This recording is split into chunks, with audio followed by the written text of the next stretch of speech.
give it a go. You know what to do? Is this thing on? I know what to do now. Welcome back to All Things Acura. If you don't remember who I am, I'm Justin. And I'm Matt. I'm sorry. I'm Matt. And I'm Justin. And you're Justin. We've been away for a little while, and we had to blow off the dust on the microphone. Literally. So we've been super busy through the summer. I know we've had a lot going on, so we apologize for anyone who was like a loyal listener for a while. We had like 3.5 of them. Yeah, well, something like that. It's 2.5 now. Okay, that we lost. We lost. So. Well, I appreciate the other two gals for sticking around. Whoever the half person was. But anyway, so yeah, that's the kind of what we were just busy throughout the summer. Lots of stuff going on. Obviously, a lot of news in Acura, and so we felt like we needed to get back to this and make sure we updated everyone to what's happening here. Yeah, we kind of fell off right. Well, when the Integra was coming out, and that was a big deal.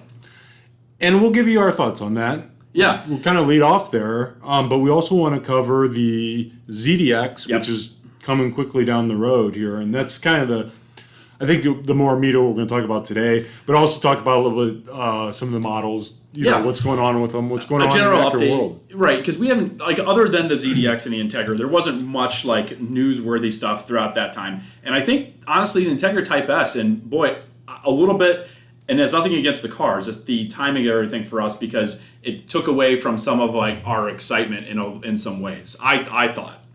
Because the car came in and all these videos were out there about the car. I'm like, well, there's so much information. What are we going to provide? Well, and that, the media does a fantastic job now of, finding all these people to review cars and find stuff. And, there was nothing more in there that we were going to put in that, was helpful on the informational side as far as the car is concerned. Yeah.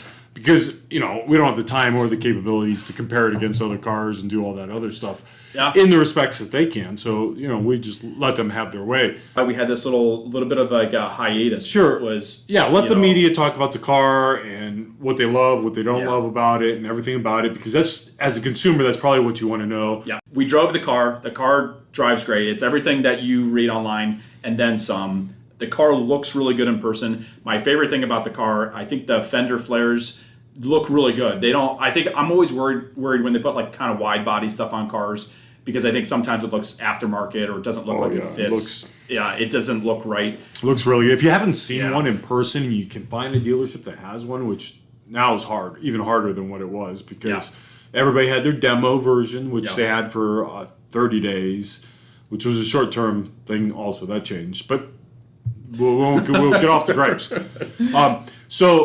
But if you didn't get a chance to see one, you want to see one. It's a better looking car in person, because you just can't see those fenders and stuff really in pictures. It's kind of the way with the TLX. I think is the same way. If you look at the TLX in pictures, you're like, ho hum, just okay. Yeah. You see a TLX, and you see it out on the road with other cars. It stands out. It's a great looking car, and I think it really. I mean, everybody, you notice it like right away. But, for sure. If you just look at a picture, I totally agree, and I actually think the TLX or the Integra Type S, I think looks better than how the TLX Type S looks. Oh yeah, I think it's more differentiated from the car itself, right? It's like you look at it, it's unmistakably a Type S, as it should be. And I almost wish they did that with the TLX. Look at the price jump.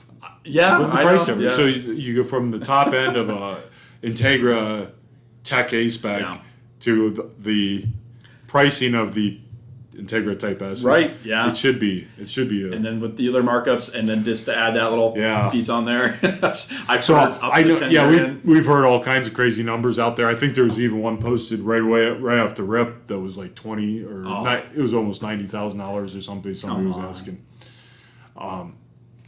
There are places out there. I've heard more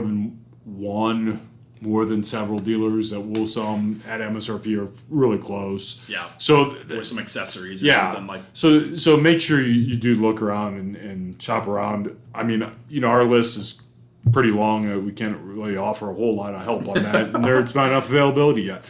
But as we look down the road, hopefully we'll see a time when there is a little more availability.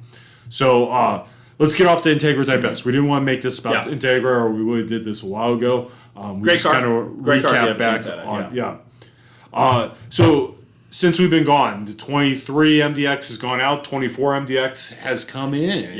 Yeah. And I know one thing that a lot of people have been talking about, and there's even a lot of news kind of hoping, and it was more of a hoping and wishing. I think some people even thought that they were dead on, that they would change the screen in the MDX to be a touchscreen, Matt. Yeah, and I think you said that you had read some of that. I think I did read somewhere along the lines in the rumor mill that there was that idea out there. I think actually one of our coworkers even said that. I think maybe even they were pretty convinced. I mean, from what was being put out there. Well, it's here. It's out now. We know it's not a touchscreen. Did you touch it? I touched it. Oh, did you try it? I didn't. Okay, well maybe it is. I knew. I almost knew immediately. It's probably something that they would talk about if they were going to make that change. The other thing that we know from past history with Acura is, they make these refreshes at certain times throughout the model lineup, and there's a whole lot that goes behind it. It's not as simple as saying we want to change XYZ, because they have these long-term commitments with their suppliers and all the way down the line. I mean, there's millions of dollars involved. There's hundreds of thousands of people involved. I mean, it's not just like we can just change that tomorrow, right? Right. And unless it's going to make them a lot of money or not lose them a lot of money, they might change it, but that's not going to happen. And it's pretty rare that they'll shift gears that fast unless it's really a dramatic, like this is a problem or it's not working out. I will say Honda's done that a couple times. Yeah. I'll use a good, perfect example because they did this when they realized there was a real big problem with the Honda Civic. I don't know if you guys remember back in 2015. Okay. Maybe they released the 2015 Civic. It was a new Civic at the time. I believe that was the new Civic. Was that the new Civic? Maybe it was. I know what you're talking about. It was right in that time frame. 14 or 15, yeah. And boy, did it just come off as it was kind of a dud. I will say, out of Civics, it was a dud. And the media, everybody, I mean, just the whole industry just kind of came down on them. Yeah. And they shifted gears really fast and came out with the 16, which is more similar to, and that was a super popular version. But the car was dramatically different. Like they didn't like just tweak a couple things. Right. Like they just took the sledgehammer and started over again. Yeah, like they needed to. And that was probably the fastest Honda I've ever seen them shift gears and do something. And they just knew that what they had attempted to do was not working. I don't know if that car was a couple years. I'm not a Honda expert there. Obviously, been up here at Acura, so I don't remember the years. But some of you guys probably might. But I know that.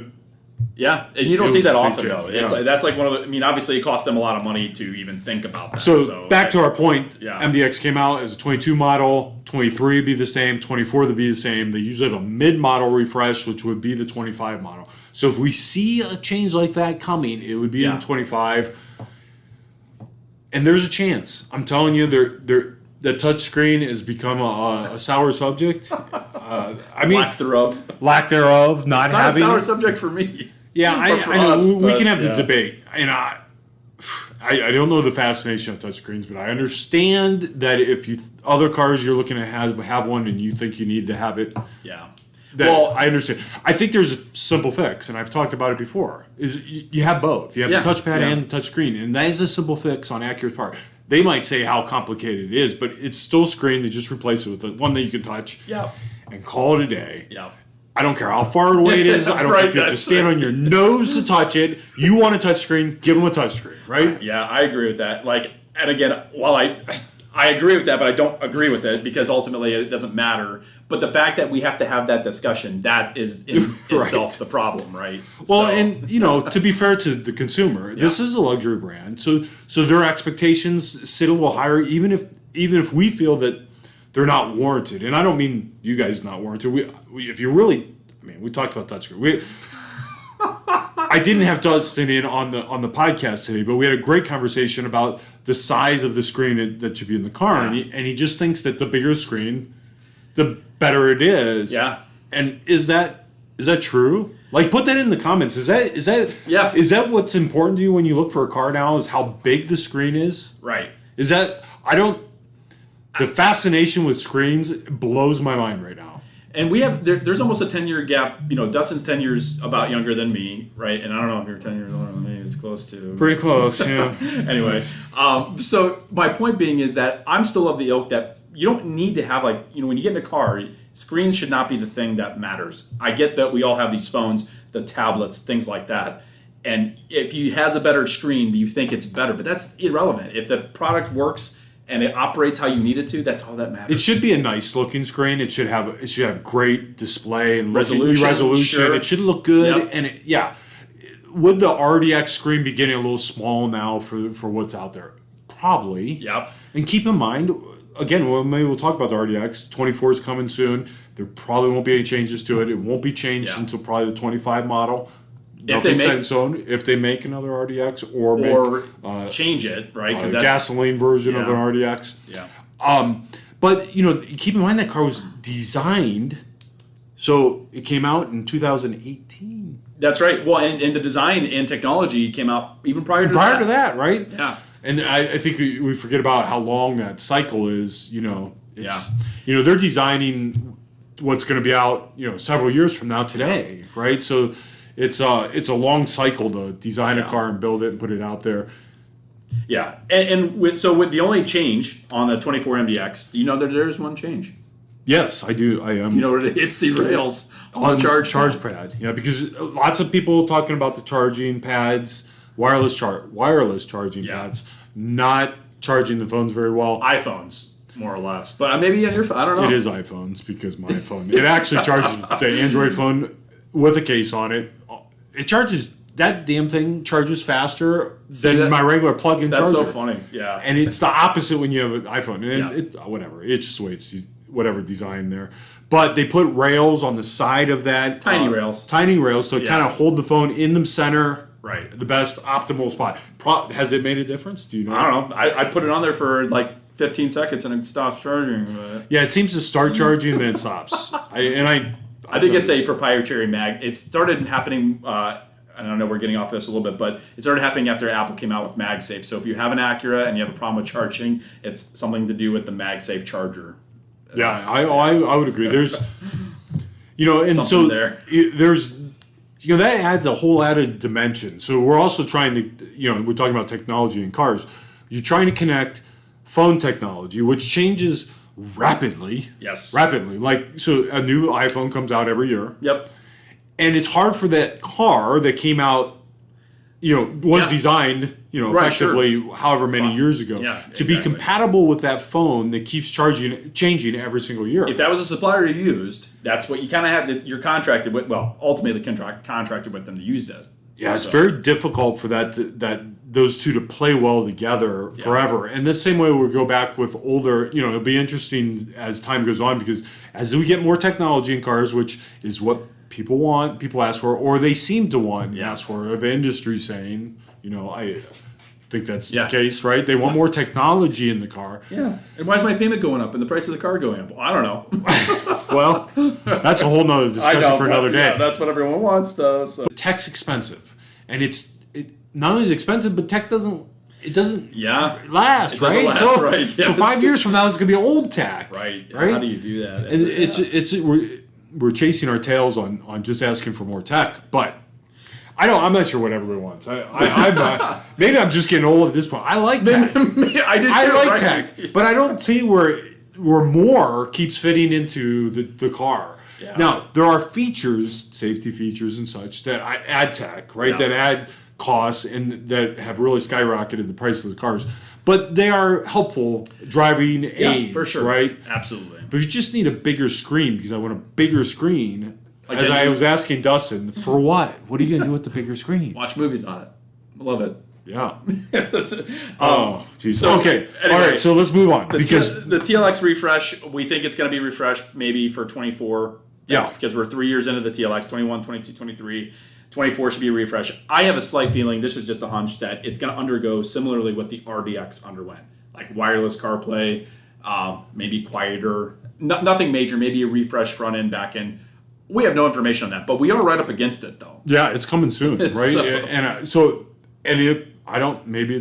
They'll probably release that information pretty soon. Probably within the next. We'll keep you guys more in tune to what's going on because we are moving in some times where some new stuff's changing, which brings us to the ZDX. Yes, times are changing. Which is really what we want to talk about because they have released information on the ZDX or more information. Right.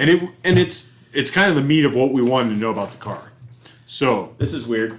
Yeah, and Matt's holding up a paper, so if you're listening to this podcast, it's really our information we got from Acura, and I meant to look on the, and this information is on the Acura website, so you can go and pull up the 2024 ZDX, which is interesting because I think we were told there was going to be a 25 model. So I don't know if... And it's weird because next year is 2024, and if they come out with it, I guess time... It'll be a 24 in 24, imagine that. That's weird. So that's funnier things anyway, have happened. That's kind of not necessarily super important, but I thought that was odd. So maybe that speaks to when the car's going to come out. Maybe it's going to come out earlier in the year than. So, anyways, we're coming down the to the wire on this. It's starting to all come together. You no pun intended. The wire. The wire. Yeah. See what he did there. See what I did. The information's on Acura's website about what's going to be available as far as packages, and there's really four. There's four. There's four packages available. available. Yeah, that's true. Or four configurations. I mean, I don't even know if you call them packages. There's like two. Yeah. It's maybe three. Let's call it three. Fair enough. Oh, that's fair enough. So you have the A spec. It's only going to come in really an A spec trim. So if you don't like the darker blacked out, well, these are like blacked out wheels though. They look pretty good. They look. But I don't know. Who knows? I think they're trying to balance. We want it to be an A spec, but we don't want to alienate anybody that doesn't want it just an A spec. Yeah, this goes back to the Integra, which I'm not going to get into again because they don't make a tech or an advanced version of it. Yeah. But anyway. Yeah. Yep. So it's going to come in a rear-wheel drive. Now remember, this is based on the GM Ultimum Lyric or the Lyric platform. The Ultimate platform, yeah, which will also be the same one underpinning, I think, the Chevrolet Blazer and I think a Buick. But I think, the Blazer, see, I don't know. So here's what I don't know is if the Prologue and the ZDX are Prologue related. too. But I think the Prologue and the Blazer are more related than the ZDX and the Prologue. Are they okay, wow. Yeah. So they're all sharing the same platform. Now, platform, we've talked about this in the past. Yeah. It is a pretty loose term. But the one thing that it will tell us a little bit about is the size of the car.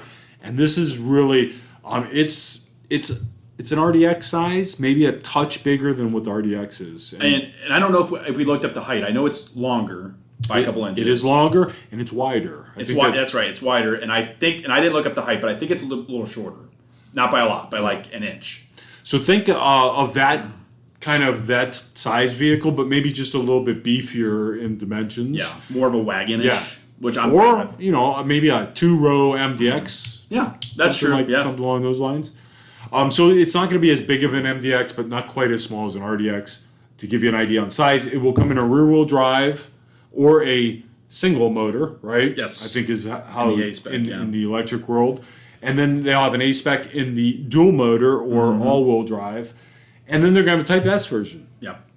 And so the Type S is going to be the higher performance, clearly with the Type S. And I think the power, is it 500 horsepower in the Type S? Did they say what it was in the... Oh, I don't remember what it is. I think it's 350 or something. I don't know if it says on here. It might I know not. I know it's 500 on the... maybe we don't know that yet. I don't know. So the range is... they did talk about the range on both of them, right? Yeah. So the range on the regular rear-wheel drive will be the highest. And as you move to the dual motor, it goes down.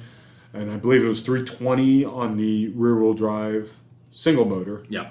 And then it moves down from there because you get to the dual motor and the all-wheel drive, it goes down. Yeah. I think it dips just right around 300, and then you go to the Type S and it goes down to, I think, 280. Yeah.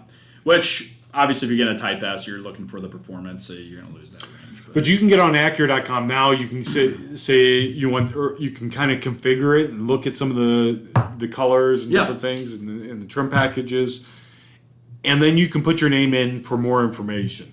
Now, the difference of this car versus what we just kind of griped about in the Integra and cars in the past is Acura's changing stuff, and maybe all of it had to do with it. How you're going to order one of these or get one of these is going to be ordered through Acura. Yeah. So you'll go to Acura.com, you'll configure the car you want, and then you'll select the dealership you want that car to be sent to. Yeah. But your order from there, you will leave your information with Acura and a deposit, and that will be sent to Acura. rather than going to your local dealer and picking out those things. Now, you will be able to go and look at the car, obviously, but it will be done online with Acura versus through the dealer. Yeah, I think so. November is when they announced that's when the reservation process will start. I don't think there's a date yet on that. No, it's good. It's going to be in November, and you'll physically be able to, I guess, reserve what you want to order in the ZDX. And I know, I had someone ask about recently if we're going to be able to even drive one, right? And I think at some point we're So in the spring, before the regular available ZDXs get here, and this is kind of what we wanted to talk about a little bit, is we'll have every dealership will have demos of the vehicle that you can drive, get a feel for, probably one of each, I would think, because I think we're getting 2 or 3. Oh, okay. And so you can get a feel for it. Okay, what do I like? What do I want? And then we can build out what you want, and it gets ordered through Acura. And then that vehicle will be delivered to the dealership, and you'll take delivery of the vehicle. A little bit different before. Initially, there won't be an inventory of these, Matt. Yeah, well, that was. I think that's I guess the moral of the story is we're talking around. There's not going to be. We're not going to go in as a dealership and order, a dozen of these to sell on our lot. They're going to be based on consumer demand. For now, for the beginning. I think they talked about in the future that might change, but it probably will change because manufacturers want to sell cars to dealers and let us sell the car. Right. Initially, though, I think the plan, and it actually kind of, in some ways, kind of smart. So we have the ability to get more if we want more, if customer demand's there for them. Right. And I think that's kind of what they're trying to control. Engage. Right. They only have so many they can build, which I don't know if they even, in any of this, they talked about how many they were planning on building. No, I didn't read that at all. Yeah. Not yet. I want to say this was a 20,000 model year car. 20,000. I thought they thought. It was pretty high expectations, but maybe it's not that much. Maybe, yeah, who knows? But I think they want to get them to the places that have demand for them, right? So in this system that they've kind of rolled out is a good, I guess, tool. Right. To kind of see that. Yeah, it'll be interesting what happen. Obviously in Ohio here, I would say we have a little bit at this dealership disdain for electric cars. There's people who I think are not ready to buy into it yet. So obviously compared to California, it'd be interesting to see how that goes for us as time. I don't know if it's disdain. I just don't. I think that part of where we get a little disdain is that these manufacturers. Let's use manufacturers in general. Sure. A lot of them has said, "Well, by X year, we're just going to sell all electric cars." Right. Versus offering solutions for both, and I think Acura's kind of. Sort of said that a couple years ago. I don't know if they're still hanging on to that or not, but kind of said, we're going to be all electric. Yeah. And I don't think their customers really think that way, or at least their current customers, because at least the ones around here, though, too. Yeah. Right. Well, and to be fair, I don't think we have the same infrastructure that you might have in other places to be all electric yet, right? Yeah. Doesn't mean we won't get there. It's not coming faster. Right. But there's that argument of, hybrids and the in-between stuff. Yeah, the transition stuff to go from what you have now, the ICE to the electrics. To ICE? ICE. Remember that? Just get a heater? You get a heater. Yeah. Actually, you get a heated steering wheel in the ICE pack. Fantastic. Standard. ICE. That's good stuff. So anyway. Well, let's keep you warm. Yeah, that's right. When you don't want to use your heater. We do have a so as far and then I was kind of a reservation confirmation in early 2024, and it says checkout. So early spring maybe is when we're gonna get the car. I think that's what the idea is here, right? Yeah, it's early. Time frame for this is probably March-ish. February, March-ish. Now Honda's going to see the prologue first. They've kind of pretty much said that. I will say that Acura seems to be much farther down the rabbit hole on readiness for this whole thing, and I think the dealer body, since it is smaller, is kind of in tune already.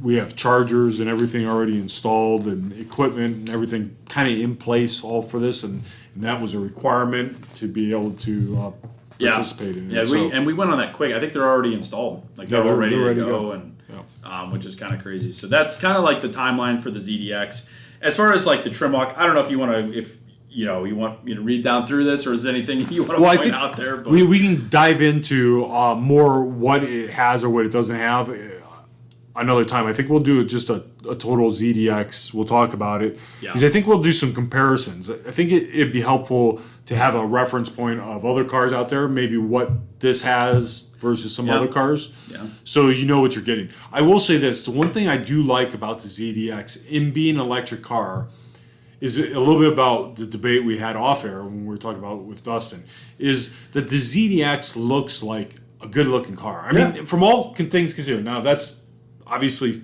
speculative. Yeah, I won't gripe about it, but the rest of it looks really good. It still looks like a car, though. I mean, you could say that that's a regular car, and I know I'm using that real generic term, a car, whatever, automobile. But whereas most electric cars are really distinct and wanting to make them look like it's different.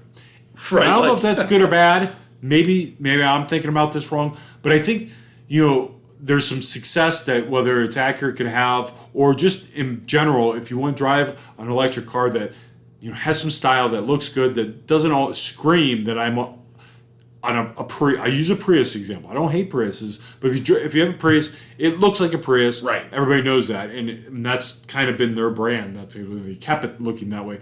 But if you look at a lot of electric cars, they look different. Right. They don't have that same. And it's funny because I was watching a video about, actually, I think it was the Lyric they drove, and they talked about how a lot of electric cars don't have the same front end, and they don't have a grille, and that's some of what a lot of manufacturers are trying to.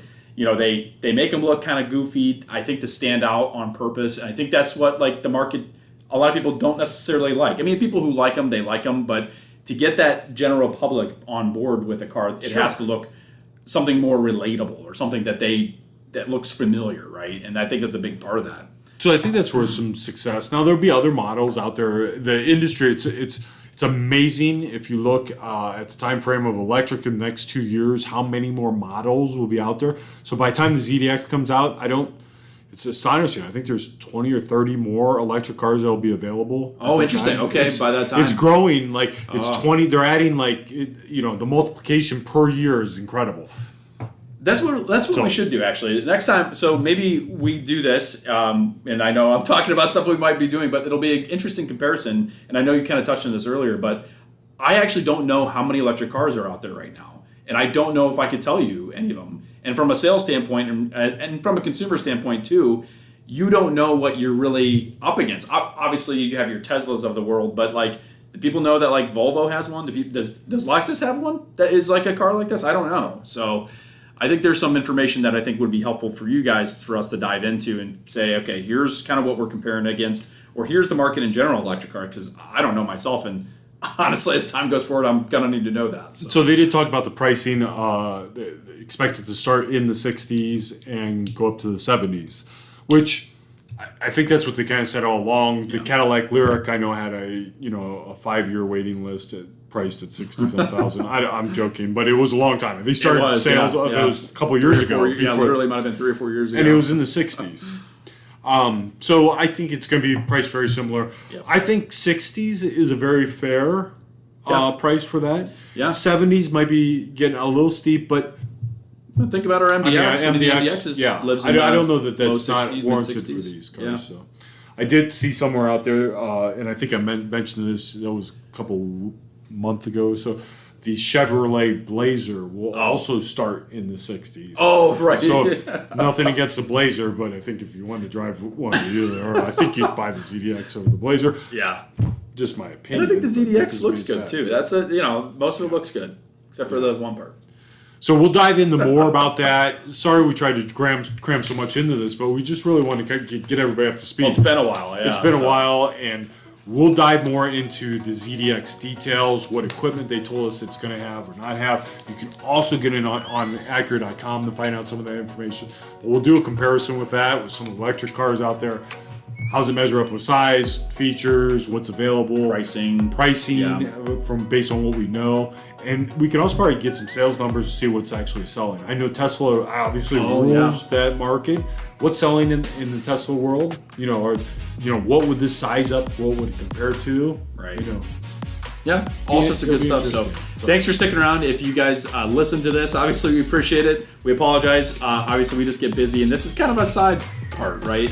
But it's not our main gig. But we appreciate anyone who is listening. I do read all the comments. We get a ton of comments, and not only our podcast videos, but comments on other videos that we make. We have a ton of views on those. So thank you so much for anyone who's viewed those, liked them. We appreciate it so much. But again, we'll get back to this. I can assure you that. I know Justin's ready to get back on board with the editing. Am I? Maybe not. Here we are. But here we are. We are still alive, and we are here. But thank you so much for everyone for listening. Have a good night. Hope you had a great summer. We'll talk. Yeah, that's right. Have a good one. Yeah, we'll talk to you soon.